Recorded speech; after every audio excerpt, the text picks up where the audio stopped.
Cumprimentamos a todos com a paz de nosso Senhor e Salvador Jesus Cristo. Estamos iniciando mais um programa EBD na TV. Estamos iniciando o primeiro trimestre de 2013. E neste trimestre nós estaremos estudando aí nas revistas da CPAD o tema Elias e Eliseu, um ministério de poder para toda a igreja. Nós temos aí como comentarista desse trimestre o pastor José Gonçalves. E durante este trimestre nós estaremos estudando as seguintes lições. Lição número 1, a apostasia no reino de Israel. Lição número 2, Elias, o tisbita. Lição número 3, a longa seca sobre Israel. Lição número 4, Elias e os profetas de Baal. Lição número 5, um homem de Deus em depressão. Lição número 6, a viúva de Sarepta. Lição número 7, a vinha de Nabote. Lição número 8, o legado de Elias. Lição número 9, Elias no monte da transfiguração. Lição número 10, há um milagre em sua casa. Lição número 11, os milagres de Eliseu. Lição número 12, Eliseu e a escola dos profetas. Lição 13, a morte de Eliseu. Então, uma época em que estamos vivendo uma verdadeira decadência profética na igreja, porque nós temos visto aí a falta que faz um profeta na igreja, não apenas como um profeta do Antigo Testamento. No Antigo Testamento, os profetas foram tremendamente usados por Deus e, no caso de Elias e Eliseu, nós vamos ver que foram usados tremendamente com o poder de Deus em operação. O Espírito Santo fazia tremendos milagres através desses dois homens, enfrentando o poder diabólico que estava na nação de Israel nessa época. Como Jezabel, unida a Acabe, se juntaram para exterminar todo o culto que se prestava ao Deus legítimo e queriam de toda maneira introduzir o culto a Baal. Então nunca houve um trabalho tão maligno a ponto de querer substituir totalmente o Deus verdadeiro por um ídolo. Então foi preciso que Deus usasse ali um poder tremendo, mostrando a sua soberania, mostrando que não havia nenhum poder superior ao do Deus verdadeiro, e usou tremendamente o profeta Elias e depois o seu sucessor Eliseu. Nós vamos ver que hoje a igreja passa por um momento difícil de falta de profeta na igreja, porque assim como tinha profeta no Antigo Testamento, também temos profeta no Novo Testamento. Exemplo grande disso é o profeta Ágabo. No início da igreja nós vamos ver que o profeta Ágabo ele profetizou a grande seca na Judéia, o que aconteceu realmente. Vimos também que o profeta Ágabo, no encontro que teve com Paulo, ele pegou a cinta de Paulo, se amarrou e disse: isso vai acontecer com o dono dessa cinta, prevendo a situação pela qual Paulo já passaria, e realmente aconteceu o que ele disse. E nós vamos ver que haviam profetas em Antioquia, haviam profetas na igreja. Isso está escrito em Atos dos Apóstolos. Então, hoje nós não vemos quase que nunca a manifestação do poder de Deus através de um profeta na igreja, um profeta principalmente que fala a respeito do futuro, que tem aí o dom, palavra de sabedoria, falando alguma coisa que vai acontecer no futuro, palavra da ciência, revelando alguma coisa oculta. Então, dificilmente nós vemos hoje essa manifestação desse ministério tão importante, que está alistado como um dom ministerial a uma pessoa escolhida por Jesus Cristo e dada à igreja para exercer o ministério de profeta, como está na carta do apóstolo Paulo aos Efésios, capítulo 4, versículo 11, falando sobre os ministérios dados por Cristo à igreja. São homens, pessoas dadas por Cristo à igreja, para que a igreja trabalhe corretamente. Assim como são 5 os sentidos do corpo humano, para que o corpo funcione corretamente, assim também o corpo de Cristo na terra tem 5 ministérios que equipam a igreja para que a igreja funcione corretamente. Então nós vamos ver lá que existem ainda na igreja apóstolos, profetas, existem evangelistas, pastores e mestres. São 5 os ministérios para que a igreja funcione corretamente. E nós vamos ver que nós estamos passando por uma época onde quase não se detecta a presença desse profeta. E é muito importante esse profeta na igreja, principalmente para revelar pecados ocultos e principalmente na parte da liderança da igreja, para que haja aí uma honestidade no trabalho da igreja, para que haja aí um medo de pecar, né? Um temor realmente de pecar, de viver em pecado oculto, para que a igreja não tenha aí de repente escândalos ocorrendo e atrapalhando o crescimento, o desenvolvimento da igreja.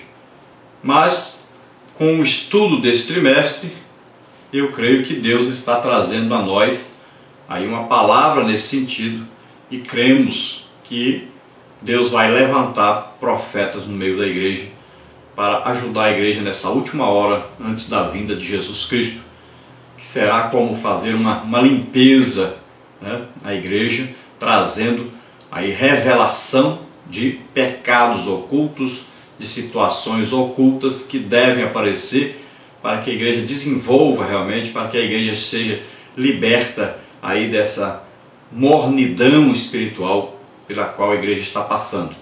Nós precisamos das manifestações poderosas do Espírito Santo no meio da igreja, e elas só vêm quando a liderança permite, quando a liderança incentiva, quando a liderança ensina sobre isso, quando a liderança também pratica, recebe isso, quando a liderança também deseja isso e tem em si própria aí a operação do Espírito Santo poderosa no meio da igreja através de seus líderes, como foi no início da igreja e deve continuar sendo. Nós vamos ler aí e aprender um pouco sobre a apostasia, o que estava ocorrendo quando se iniciou o ministério de Elias. Aí uma tremenda apostasia em Israel, e lembrando que a apostasia só pode apostatar da fé aquele que já teve fé. Então nós estamos falando aqui de pessoas descrentes, nem pessoas que não tinham conhecimento de Deus, mas pessoas que tiveram contato com Deus, conhecimento de Deus, e apostataram, ou seja, abandonaram a sua fé e foram após os ídolos. Vamos ver então a nossa lição número 1 aí, que traz como título a apostasia no reino de Israel.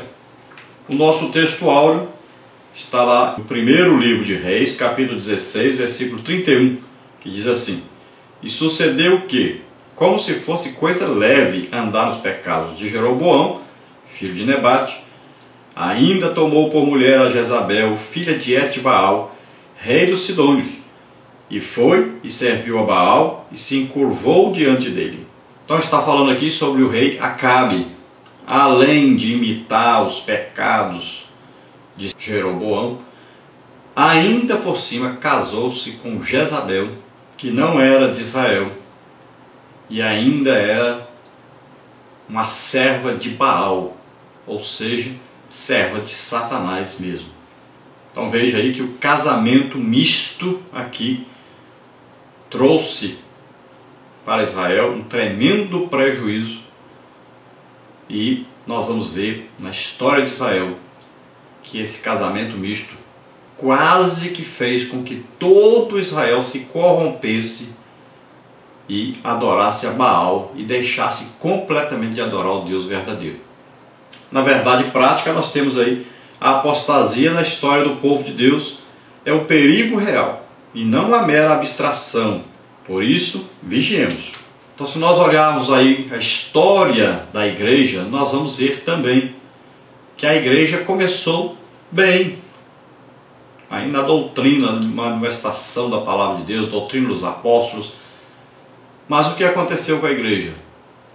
A sua grande maioria apostatou da fé e começou a adorar deuses, principalmente devido a uma liderança corrupta, uma liderança que era política, ao invés de ser uma liderança voltada para Deus. Uma liderança que se envolveu principalmente com Deus Mamon, um interesse político e financeiro, levou a igreja, ali após os 300 anos da sua existência, levou a uma apostasia terrível. E hoje nós temos aí aqueles que são representantes desse tempo, que estão aí adorando imagens, estão totalmente fora da palavra de Deus, já deixaram o verdadeiro Deus e estão servindo aí a imagens de esculturas, servindo a vários outros deuses. Ainda bem que nós vamos ver nas nossas lições aqui futuras, vamos estudar sobre esse mover de Deus que sempre consegue deixar pessoas que são tementes a Deus, que são verdadeiras, pessoas que não temem até a morte, mas permanecem fiéis a Deus. Deus sempre tem esse povo fiel, que permanece fiel em meio à apostasia dos outros. E então a igreja prevaleceu e a igreja continua até hoje, porque as portas que são abertas para a igreja, ninguém fecha. E as portas que Deus fecha, ninguém abre também. Então Deus preservou a sua igreja, preservou a sua palavra, e nós continuamos aí pregando o Evangelho a toda criatura. Ainda hoje temos muitas perseguições, ainda temos um povo muito numeroso que odeia as coisas de Deus, que procuram de todas maneiras fazer com que Deus não seja conhecido nas suas nações, mas o Evangelho prevalece e continua sendo pregado na unção e no poder de Deus. Vamos ver a leitura bíblica em classe da primeira lição, feita aí no livro de 1 de Reis, capítulo 16, versículos de 29 a 34. Diz assim: E Acabe, filho de Omri, começou a reinar sobre Israel no ano 38º de Asa, rei de Judá, e reinou Acabe, filho de Omri, sobre Israel em Samaria 22 anos. E fez Acabe, filho de Omri, o que era mal aos olhos do Senhor, mais do que todos os que foram antes dele. E sucedeu que, como se fora coisa leve andar nos pecados de Jeroboão, filho de Nebate, ainda tomou por mulher a Jezabel, filha de Etbaal, rei dos Sidônios, e foi e serviu a Baal, e se encurvou diante dele, e levantou um altar a Baal na casa de Baal que edificara em Samaria. Também Acabe fez um bosque, de maneira que Acabe fez muito mais para irritar o Senhor, Deus de Israel, do que todos os reis de Israel que foram antes dele. Em seus dias, Iel, o Betelita, edificou a Jericó, morrendo Abirão, seu primogênito, afundou, e morrendo Segube, seu último, pôs as suas portas, conforme a palavra do Senhor que falara pelo ministério de Josué, filho de Num. Então o reinado de Acabe durou aí 22 anos, enquanto Acabe reinava na parte norte, a parte de Israel. Na parte sul, nós vamos ver que o rei Asa é que reinava. E a Bíblia registra que Acabe foi o pior. Antes dele não houve pior rei do que ele. Não houve rei que apostatou tanto como Acabe. E ele mandou fazer um templo, então, dedicado a Baal. E também uma coisa interessante nos dias aí de Acabe, que a cidade de Jericó foi reedificada, e ele então profetizou que quem levantasse aquela cidade, o seu filho primogênito morreria, e depois ele perderia o outro filho ainda quando terminasse de construir a cidade. E é o que realmente aconteceu. Vamos então ver a nossa lição, e ela tem aí as seguintes partes. Na primeira parte nós vamos ver as causas da apostasia. Tópico 1, casamento misto. Tópico 2, institucionalização da idolatria. Na parte 2 nós vamos ver os agentes da apostasia, Acabe e Jezabel. Na parte 3, as consequências da apostasia. Tópico 1, a perda da identidade nacional e espiritual. Tópico 2, o julgamento divino. E na parte 4 nós vamos ver aí a apostasia. Número 1, um perigo real. Número 2, um mal evitável.